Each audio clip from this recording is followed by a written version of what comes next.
विधवा की शादी। सिर्फ 30 साल की थी नीलम जब एक कार हादसे में उसके पति की मौत हो गई। उसकी गोद में था उसका 4 साल का बेटा और ढेर सारी जिम्मेदारियां। नीलम को सजने संवरने और अच्छे कपड़े पहनने का बहुत शौक था, लेकिन पति की मौत क्या हुई, नीलम की तो जैसे दुनिया ही बदल गई। मेरे बेटे को गुजरे हुए अभी 1 साल भी नहीं हुआ और तूने गुलाबी रंग का कुर्ता पहना हुआ है। तुझे अपने पति के जाने का जरा भी गम नहीं है क्या? ऐसी बात नहीं है मम्मी जी, लेकिन पूरी जिंदगी सिर्फ रोकर तो नहीं गुजारी जा सकती ना। तो क्या करेगी? पार्टियां मनाएगी? अरे एक तो मेरा बेटा मर गया और तुम्हें कोई फर्क ही नहीं पड़ता। मम्मी जी, मेरा भी पति गया है और इस बात से मुझे कितना फर्क पड़ता है मैं आपको बता भी नहीं सकती। लेकिन अगर मैं रोती हूँ तो मेरा 4 साल का बेटा बहुत रोता है, अपने पापा को याद करता रहता है। उसे दिखाने के लिए ही सही मेरा ठीक से रहना बहुत जरूरी है। कुछ दिनों के बाद, मम्मी जी मैं नौकरी करना चाहती हूँ। लेकिन उसकी क्या जरूरत है? यहाँ घर में रह रहकर मेरा दम घुटता है। पूरा दिन मुझे अपने पति की याद आती है। कुछ देर के लिए ही सही घर से बाहर जाऊंगी तो शायद कुछ अच्छा लगे। ठीक है, जैसा तुम्हारा मन करता है वैसा करो, लेकिन ध्यान रखना ये ज्यादा चटक मटक रंगों के कपड़े पहनकर घर से बाहर जाने की जरूरत नहीं है, वरना दुनिया हमारे बारे में बातें करेंगी। अपनी सास की बात मानकर नीलम सफेद रंग के कपड़े पहनकर ऑफिस जाना शुरू कर देती है। ऑफिस में नीलम की एक सहेली बनती है दिव्या। नीलम, तुम हमेशा ये सफेद कपड़े पहनकर क्यों आती हो? दिखने में इतनी सुंदर हो, जॉब करती हो, तुम्हें अच्छे से रहना चाहिए। तुम्हें तो पता ही है, 1 साल पहले मेरे पति की मौत हो गई और इसीलिए मेरे ससुराल वालों ने कहा है कि मुझे सिर्फ सफेद कपड़े ही पहनने चाहिए, वरना लोग मुझे गलत समझेंगे। लोगों के हिसाब से तो अपनी जिंदगी जीना ही गलत है, लेकिन तुम कब तक ऐसे रहोगी? जो हो गया उसे भूल जाओ। मेरा भी बहुत मन करता है कि तुम लोगों की तरह रंगीन कपड़े पहनूं, अच्छे कपड़े पहनकर तैयार होकर रहूं, लेकिन फिर मोहल्ले वाले और रिश्तेदार मेरे बारे में उल्टी सीधी बातें बनाने लगते हैं। देखो, तुम जॉब करती हो, तुम्हें लोगों की बातों की परवाह नहीं करनी चाहिए। अगले दिन नीलम जाने के लिए तैयार होती है और रंगीन कपड़े पहन लेती है। ये देखकर नीलम की सास को गुस्सा आ जाता है। देखो बहू, तुम्हें समझाया था ना, अब तुम विधवा हो, तुम्हें ऐसे रंगीन कपड़े नहीं पहनने चाहिए। मम्मी जी, अगर मेरे पति की मौत हो गई तो इसमें मेरी क्या गलती? और सफेद कपड़े पहनने से आखिर क्या हो जाएगा? क्यों नहीं पहन सकती मैं रंगीन कपड़े? क्योंकि सफेद रंग विधवाओं के लिए बना है और तुम्हें रंगीन कपड़े पहनने का अब कोई हक नहीं है। तभी वहाँ पर नीलम की सहेली दिव्या आ जाती है। वो नीलम की सास की सारी बातें सुन लेती है। आंटी जी, विधवा होने का मतलब ये तो नहीं कि इंसान अपनी जिंदगी जीना छोड़ दे और रंगीन कपड़े पहन लेने से क्या हो जाएगा। एक विधवा लड़की बाकी के सारे काम तो करती है ना, खाना खाती है, घर के काम करती है, फिर रंगीन कपड़े क्यों नहीं पहन सकती?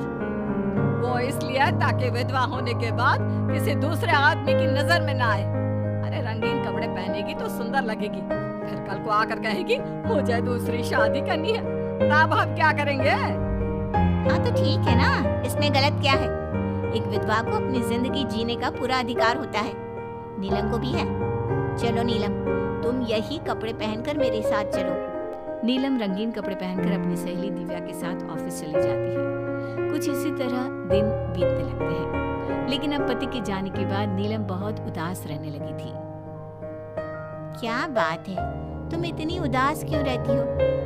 देखो, नए दोस्त बनाने चाहिए, लोगों से बात करनी चाहिए। तुमने देखा ना, कितनी मुश्किल से सफेद रंग के कपड़ों से मुक्ति मिली है, और अब रंगीन कपड़े पहनूंगी, दोस्त बनाऊंगी तो समाज मुझे वैसे ही जीने नहीं देगा। इस मामले में तुम्हें समाज की परवाह नहीं करनी चाहिए नीलम। लोगों का काम क्या है, बातें बनाना ही तो है। कुछ दिनों के बाद नीलम के ऑफिस में एक लड़का आता है। उसका नाम अमर था। वो धीरे धीरे नीलम को पसंद करने लगता है और एक दिन वो नीलम से कहता है, नीलम, तुम मुझे बहुत अच्छी लगती हो, मैं तुमसे शादी करना चाहता हूँ। लेकिन अमर, मैं एक विधवा हूँ और मेरा 4 साल का एक बच्चा भी है। मैं तुमसे शादी नहीं कर सकती। मुझे तुम्हारे विधवा होने से कोई फर्क नहीं पड़ता। मुझे तुम एक अच्छी इंसान लगी और इसीलिए मुझे तुमसे शादी करनी है। लेकिन मुझे मेरी फैमिली से इस बात की परमिशन कभी नहीं मिलेगी। तुम उसकी चिंता मत करो, मैं तुम्हारे घर आकर बात करूंगा। कुछ दिनों के बाद अमर नीलम के घर पहुंचता है। नमस्ते आंटी जी, मैं अमर हूँ। मैं आपकी बहू नीलम से शादी करना चाहता हूँ। मुझे तो पहले से पता था। पहले तूने विधवा वाला सफेद रंग छोड़कर ये रंग बिरंगी कपड़े पहनने शुरू किए और अब तेरा चक्कर भी चल रहा है। नहीं मम्मी जी, आप गलत समझ रही हैं। मैंने ऐसा कुछ नहीं किया। अगर ऐसा कुछ नहीं किया तो फिर कौन है ये लड़का? और यहाँ हमारे घर तेरे साथ शादी करने की बात करने क्यों आया है? आप नीलम को गलत समझ रही हैं। मैं नीलम को पसंद करता हूँ और उससे शादी करना चाहता हूँ। उसने मुझसे कभी ऐसा नहीं कहा। चले जाओ हमारे घर से। हमारे यहाँ पर विधवा बहुओं की शादियाँ नहीं करवाई जाती। समझ में आई बात? अमर वहाँ से चला जाता है और नीलम की सास उसे बहुत उल्टा सीधा सुनाती है। कुछ दिनों के बाद पड़ोस में एक शादी होती है। वहाँ पर सारी औरतें तैयार होकर आती है। नीलम की सास भी उसे वहाँ पर चलने के लिए कहती है। नीलम सफेद रंग के कपड़े पहनकर अपनी सास के साथ वहाँ पर जाती है, क्योंकि ऐसा उसकी सास ने कहा था। पर सारी औरतें काफी सुंदर तैयार होकर आई थी। देखो तो मेरी साड़ी का कलर कितना सुंदर है, तुम्हें पसंद आया? और ये देखो मेरे कंगन, पिछले महीने ही दिलवाए थे मेरे पति ने। कितना अच्छा डिजाइन है ना। अरे तुम्हारी मेहंदी तो दिखाओ, रंग तो बहुत सुंदर आया है। लगता है तुम्हारा पति बहुत प्यार करता है तुमसे। और नहीं तो क्या। और वैसे भी ना, मुझे मेहंदी का ये लाल रंग बहुत पसंद है। अरे जरा उधर तो देखो, ये नीलम वहाँ पर क्या कर रही है? हम सबके बीच में विधवा का क्या काम? अरे इसका यहाँ होना तो मनहूसियत है। इसकी सास को इतना भी नहीं पता कि इसे यहाँ नहीं लाना चाहिए था। ऐसे सफेद कपड़े पहनकर बैठी हुई है, दूर से पता चल रहा है कि उसका पति मर गया।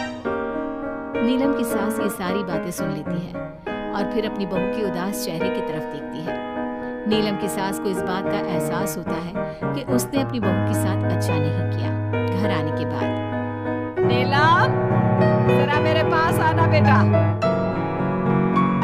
मम्मी जी, मुझसे कोई गलती हुई है क्या? लो बेटा, बहुत सुंदर सुंदर और रंगीन साड़ियाँ हैं। ये सब तुम्हारे लिए है। और सुनो, वो जो लड़का उस दिन घर आया था ना, क्या नाम था उसका? अमर। उसे कहना कि वो मुझसे आकर मिले। लेकिन अचानक क्या हुआ मम्मी जी? सब ठीक तो है ना? आप ये कपड़े मुझे क्यों दे रही हैं? और अमर से क्या काम है? बेटा, मेरे बेटे की मौत के बाद भी तुम मेरा इतना ख्याल रखती हो, नौकरी करती हो, पैसे कमाती हो। आज जब उस शादी में मैंने दूसरे लोगों की बातें सुनी, तब मुझे इस बात का एहसास हुआ कि विधवा होने के बाद भी तुम्हें जीने का अधिकार है। मम्मी जी, मैं कुछ समझी नहीं। देखो बेटा, जो चला गया वो चला गया, लेकिन आज के बाद तुम रंगीन कपड़े पहनोगी, खुश होकर रहोगी। और हाँ, मैं खुद तुम्हारी शादी अमर के साथ करवाऊंगी। लेकिन मम्मी जी, आप ये सब क्यों कर रही हैं? मैं तो आपके कहने पर सफेद कपड़े पहनकर शादी में गई थी। वही तो बेटा, मुझे अच्छा नहीं लगा। और ऐसा तो किसी किताब में नहीं लिखा कि विधवा होने के बाद एक लड़की को सिर्फ सफेद कपड़े पहनने चाहिए। अगर तुम ससुराल में रहकर अपनी जिम्मेदारी उठा सकती हो, तो फिर अपनी जिंदगी में सारी खुशियों पर भी तुम्हारा अधिकार है।